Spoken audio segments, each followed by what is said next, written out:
It is Dante's boxing. Dante's boxing nation. Keep watching. Keep watching.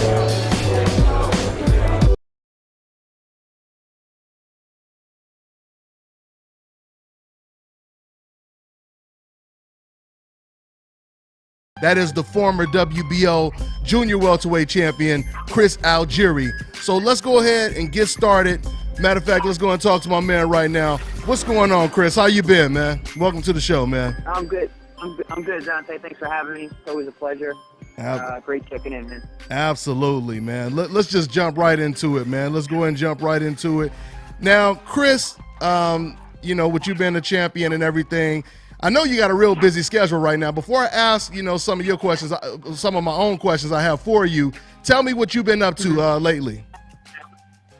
I've had some time away from actually fighting in the ring in boxing, but I haven't stayed out of boxing. I've been really busy working with a lot of different athletes. Some fighters, some not. As a performance nutritionist, I got hired by Stony Brook University, my alma mater, to help them with their whole performance and academic program. They're stepping up, and they're a Division I school, and they're trying to compete with the best out there, and they know that nutrition is a big part of that. So they brought me on to develop a program, and we've had great success so far. Our basketball team keeps winning big games on the road, so things are going well there. And also I've been working with some fighters, some that I'm sure that we'll be talking about in a few minutes, but that's going well as well. Yeah, don't snag my questions now, Chris. No. Yep.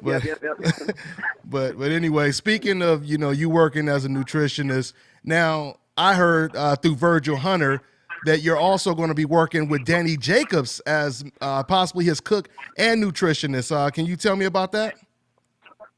Yeah, so Danny and his team had reached out to myself and to my team, Kevin Rooney, and he had posed the idea.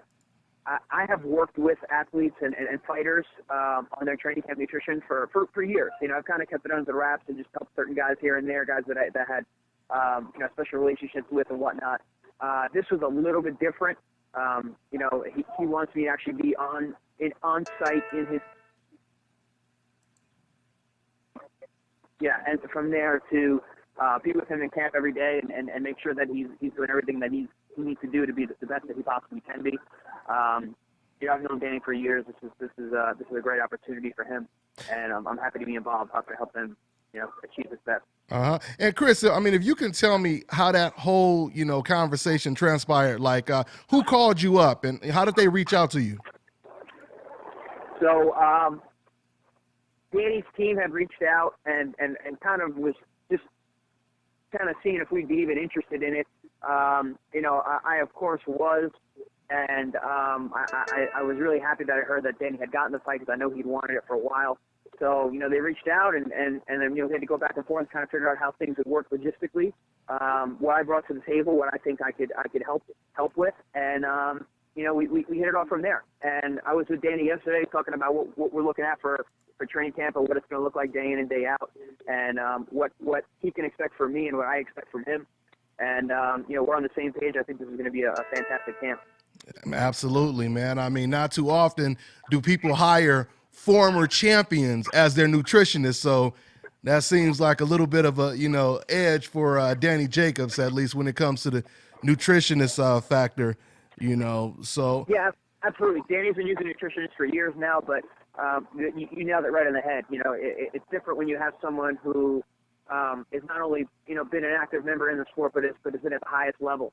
So I think that it's kind of a double-edged approach by his team to bring me on. It's not just about the food, but it's also about the mentality and what it's like to deal with big fights and someone who's been there and gone through it. And how do you see? I mean, obviously you're working with Danny Jacobs, but what do you think Danny Jacobs needs to do to have an edge in that fight and possibly pull off the upset? The great thing about this fight, what I really like for Danny's chances in the fight, is that he has the power to get Triple G's respect.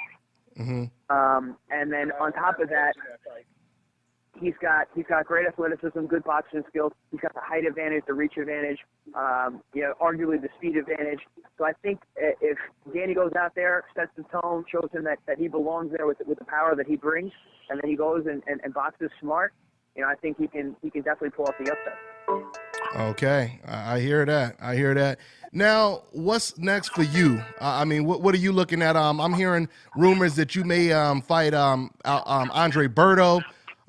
Who are you looking at right now?